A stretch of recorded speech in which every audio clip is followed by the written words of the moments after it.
Assalamualaikum warahmatullahi wabarakatuh. Qala muallif, kama qala fil haditsil qudsi man 'ada li waliyan faqad atantuhu bil harbi. Allah Subhanahu wa taala berfirman dalam hadis qudsi, barang siapa yang memusuhi waliku maka aku umumkan perang kepadanya. Maksudnya apa? A'lamtuhu anni muharibun lah. Aku, kata Allah, yakni maksudnya Allah memberitahu kepada dia bahwasanya aku adalah zat yang memerangi. Wadzalika li'anni al-waliya lan tasru nafsih. Perkara ini, kenapa perkara itu? Karena seorang wali itu dia tidak menolong dirinya sendiri. Fayakunullahu subhanahu wa ta'ala huwa alladhi yantasiru lahu.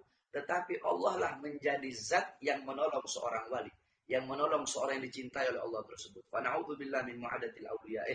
Maka semoga Allah jauhkan saya dan kalian kita semua dari hamba-hamba yang memusuhi para wali-wali Allah Subhanahu wa ta'ala.